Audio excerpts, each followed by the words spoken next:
The woman is asking him again, third time this week, same question, same soft voice, same hands on his chest.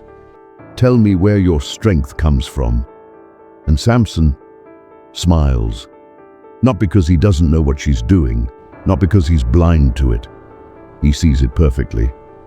He smiles because somewhere inside him, a part of him has already decided. A part of him walked through her door knowing exactly how this would end. That's the detail the Sunday school version leaves out. That's the part that changes everything. This is the Gaza Strip, roughly 1100 BC. The coastal plains of Canaan, where the Mediterranean wind carries the smell of salt and burning grain. The Philistines, a seafaring people who arrived from the Aegean world and settled along the southern coast, have controlled this territory for generations. They are sophisticated, organized, militarily superior to almost every group they encounter. And for 20 years, one man has been the single reason they cannot fully consolidate their power over the hill country of Israel. One man, no army, no political structure behind him. Just him.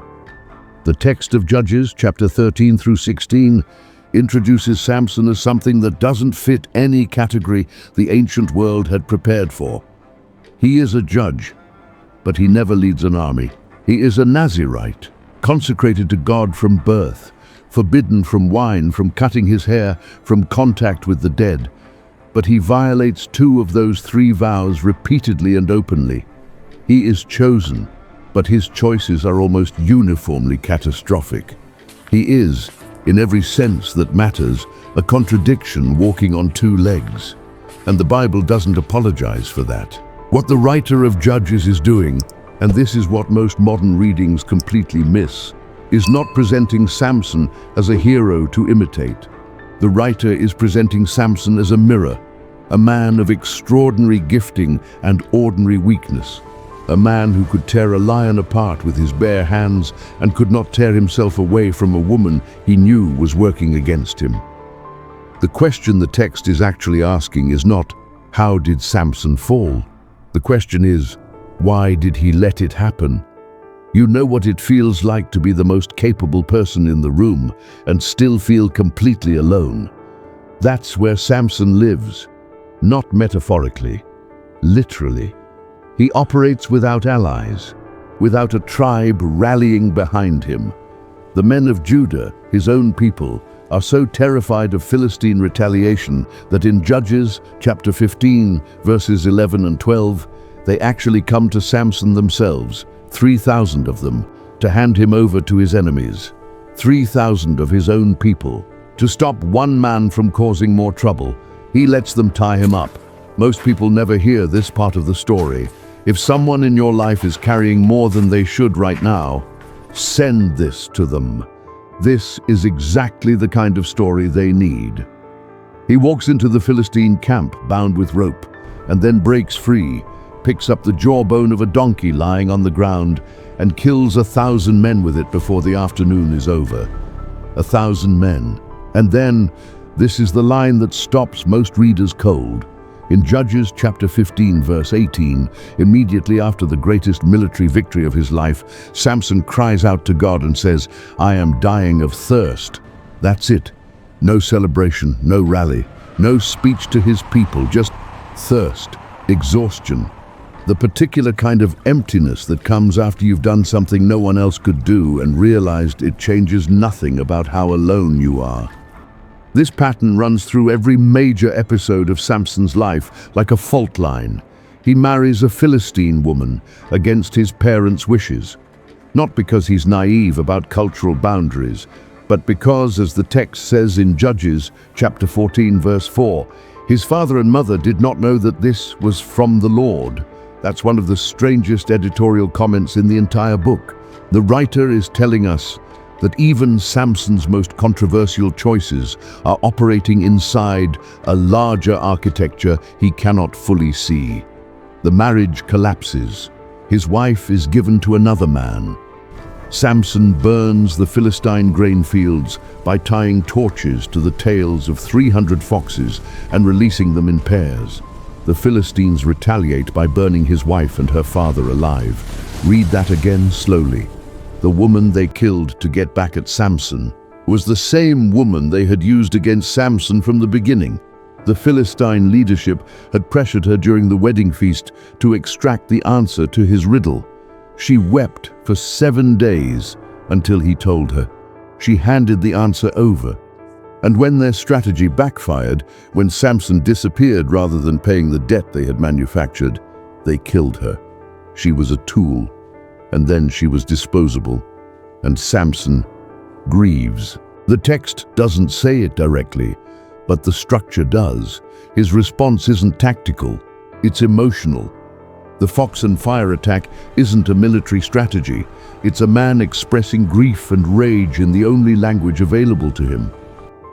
By the time Delilah enters the story, Samson has been doing this for years. Years of living at the edge of Philistine territory, years of one-man operations, years of victories that don't stick because you can't hold territory alone. Years of watching his people refuse to rally behind him, refuse to risk anything, refuse to want freedom badly enough to fight for it. He is exhausted in a way that strength cannot fix. And then there is Delilah. The text of Judges chapter 16 verse 4 says simply, "He fell in love with a woman in the valley of Sorek, whose name was Delilah." The valley of Sorek sits directly on the border between Israelite hill country and Philistine coastal territory. It is not a neutral location. It is not an accident. Samson, the man consecrated from birth to stand against Philistine dominance, has chosen to build his emotional life in the exact geographic space where those two worlds collide. The Philistine lords don't waste time. 5 of them come to Delilah with an offer, each one promising 1,100 shekels of silver if she can discover the source of his strength. 5,500 shekels total. It is an enormous sum. The kind of sum that doesn't leave room for hesitation. And here is where the text does something quietly devastating. Delilah doesn't hide what she's doing. She asks him directly, "Tell me the source of your great strength and how you can be tied and subdued." She doesn't build a relationship first and then betray him. She leads with the question. She starts with the agenda. Samson lies to her, tells her he can be bound with 7 fresh bowstrings. She binds him. Philistine men are waiting in the next room. She calls out, "Samson, the Philistines are upon you," and he snaps the strings like thread. He knows there are men in the next room. He knows what she did. He knows what she is, and he stays. She asks again. He lies again. This time, new ropes, same result, same men in the room, same call. He walks out again, a 3rd time. He tells her to weave his hair into a loom. She does. He wakes up and pulls free. 3 times, Delilah has attempted to hand him to his enemies. 3 times, Samson has watched it happen from the inside and chosen to remain. The text tells us in Judges chapter 16 verse 16 that she prodded him day after day until he was sick to death of it. The Hebrew behind that phrase is vivid. It implies a soul pressed to its absolute limit, a man worn down not by force but by relentless emotional pressure. And in that exhaustion, in that specific particular kind of tired that has nothing to do with physical strength, Samson tells her everything. Why? That's the question historians and theologians have wrestled with for centuries. And most of them reach for the obvious answer. He was weak, he was foolish, he was blinded by love. But read the text more carefully. Samson has already demonstrated 3 separate times that he can walk away from her trap and survive. He is not deceived. He is not unaware. He is a man who has spent 20 years making impossible choices in impossible situations, and he has made a different kind of choice here. Some scholars, among them the late Israeli Bible scholar Yaira Amit, have argued that Samson's disclosure is less about weakness and more about surrender. Not surrender to Delilah, surrender to exhaustion, surrender to a life that has cost him everything and given him nothing he actually wanted. He is strong enough to defeat 1,000 men. He is not strong enough to keep living like this. The night he tells her the truth, something shifts in the text. Not dramatically, not with thunder or warning. The writer of Judges doesn't build the moment with ceremony. He simply records it, quietly, almost clinically, as if the most catastrophic disclosure in Samson's life deserves no more fanfare than a man setting down something heavy he has carried too long. "No razor has ever been used on my head," he says, "because I have been a Nazirite dedicated to God from my mother's womb. If my head were shaved, my strength would leave me, and I would become as weak as any other man." That's it. 20 years of invincibility. 20 years of jawbones and foxes and city gates torn from their foundations. 20 years of being the one thing standing between his people and complete subjugation. Handed over in one sentence. And Delilah knows. The text says she realized he had told her everything, not because the information itself was different from his previous lies, but because something in the way he said it was different. The texture of the moment had changed. She had pressed against the wall of him for long enough to recognize when it finally gave way. She sends word to the Philistine lords, "Come back, one more time." They come, with the silver in their hands. She lulls him to sleep on her lap. Read that image carefully. Of all the ways the text could have described this moment, the writer chose that one, his head in her lap. The intimacy of it, the vulnerability of a man who could break iron chains, choosing, consciously, finally, to rest. A man comes in and shaves his head. 7 braids. Gone. She calls out again, the same word she has used 3 times before. "Samson, the Philistines are upon you," and he wakes up. And the text delivers one of the most devastating lines in the entire Old Testament. He awoke from his sleep and thought, "I'll go out as before and shake myself free." But he did not know that the Lord had left him. He did not know. That's where the story breaks open. Not the betrayal, not the shaving, not the silver changing hands in the dark. The devastating thing, the thing that should stop every reader completely, is that Samson woke up and assumed nothing had changed. He had lived so long operating at the edge, violating his consecration, moving through the world as if the gift was his by nature rather than by covenant, that he had lost the ability to feel the difference between presence and absence. The Philistines seize him. They gouge out his eyes. They bring him to Gaza, the city whose gates he had once carried 40 miles on his shoulders, and they chain him to a grinding mill. The mighty judge of Israel, blinded and bound, walking in circles, grinding grain like an animal. The crowd that gathers to celebrate his capture is enormous. The temple of Dagon fills with 3,000 people on the roof alone. They bring Samson out to perform for them, to be laughed at, to be the proof that their God is stronger than his. And here, in this moment of absolute degradation, the text records something that almost no one talks about. His hair had begun to grow back. If this story is landing differently than you expected, subscribe. The next story goes somewhere you won't see coming. It's a single line, easy to miss, tucked into the narrative almost as an afterthought in Judges chapter 16 verse 22. But the hair on his head began to grow again after it had been shaved. The writer is not being casual. This is the hinge of everything. Because the Nazirite vow was not about the hair itself. Hair was never the source of the power.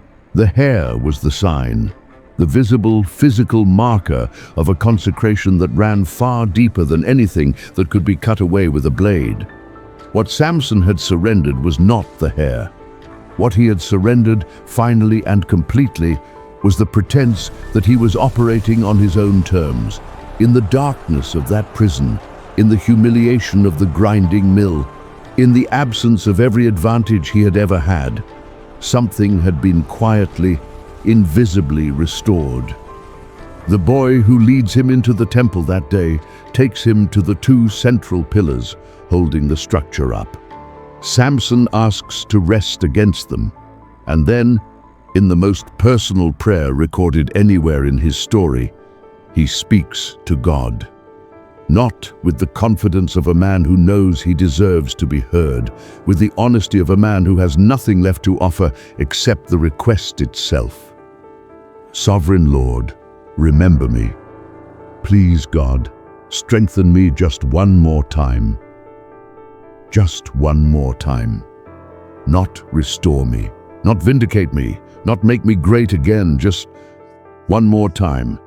He presses his hands against the two pillars, right hand on one, left hand on the other. Let me die with the Philistines. And the building comes down. The text says he killed more people in his death than in his entire life. 3,000 people on the roof. The lords of the 5 Philistine cities gathered in one place. The entire leadership structure of the nation that had controlled the coastal plain for a generation, gone in a single moment under a single collapsed roof, at the hands of a blind, broken man who had finally stopped pretending he could do this alone. The book of Judges closes Samson's story in chapter 16, verse 31, with his brothers coming to collect his body. They bury him in the tomb of his father. No monument, no speech, no final summary of his legacy, just a man brought home. And the writer of Judges lets that silence speak, because the point was never Samson's strength. The point was what happened when it was gone. There's a kind of person the modern world produces in enormous numbers, gifted beyond what seems fair, capable of things that leave everyone around them speechless, built, whether by nature or by calling or by both, for something larger than ordinary life, and quietly, privately, running on empty, not because the gift left. The gift is still there, still working, still producing results that look from the outside like everything is fine, but somewhere in the gap between what they can do and what they actually want, somewhere in the distance between their public strength and their private exhaustion, a decision has already been made. Not consciously, not dramatically, just a slow, invisible surrender to the weight of it. Samson is not a cautionary tale about lust. That reading is too small for what the text is actually doing. He is something far more specific and far more uncomfortable. He is a portrait of a person who was given an extraordinary assignment and carried it alone for so long that by the time the trap appeared, part of him was ready to fall into it. Not because he was weak, because he was tired of being strong. What's striking, and this is the part that archaeology and history together make impossible to ignore, is that the world Samson operated in was not so different from the geopolitical pressures that shape human behavior today. The Philistines were not a primitive enemy. Excavations at Gath, Ashkelon, and Ekron, 3 of the 5 major Philistine cities, have revealed a sophisticated urban culture. Iron production, advanced pottery, trade networks that stretched across the Mediterranean. These were not raiders. They were a regional power with institutional control over territory, economics, and borders. And Israel, in the period of the Judges, had none of that infrastructure. No centralized government, no standing army, no unified response to external pressure. What they had was a series of individuals raised up, gifted, deployed, and then largely left to operate alone while the people around them chose the path of least resistance. Sound familiar? It's hard not to notice how often that structure repeats, not just in ancient geopolitics, in organizations, in families, in communities of faith. The gifted person is identified, celebrated, leaned on, and quietly left to carry what should be shared weight until the carrying itself becomes the thing that breaks them. The Philistines didn't defeat Samson. Isolation did. But here is where the text refuses to end on collapse. Because the last image of Samson is not a blind man grinding grain. The last image is a man with his hands on two pillars, praying the most honest prayer of his life, and being heard. The writer of Hebrews, in the New Testament, chapter 11, verses 32 and 33, lists Samson among the heroes of faith, not despite his failures, alongside them. In a list that includes people who, as the text says, whose weakness was turned to strength. Weakness turned to strength. Not strength that never failed. Not strength that never compromised or surrendered or walked into a trap with its eyes open. Weakness, real, documented, undeniable weakness that became the very ground on which something genuine could finally be built. That is not a comfortable theology. It doesn't fit on a motivational poster. It doesn't resolve cleanly into a three-point sermon. But it is what the text actually says. The question Samson's story leaves in the room, the one that doesn't dissolve after the video ends, is not, how do I avoid being like Samson? It's something harder. It's, what am I carrying alone right now that was never meant to be carried that way? And underneath that, quieter, more personal, is the exhaustion I'm calling strength actually just exhaustion? Samson's hair grew back in the dark, not because he earned it, not because he performed well enough to deserve a second chance. It grew back because the covenant that named him had never actually been about the hair. It had always been about something the blade couldn't reach. If this story landed differently than you expected, type knew him if Samson was already familiar, but this version hit differently, never saw it if this angle was completely new, or still processing if you're not sure what to do with it yet. The next story in this series goes somewhere you won't expect. Come back for it.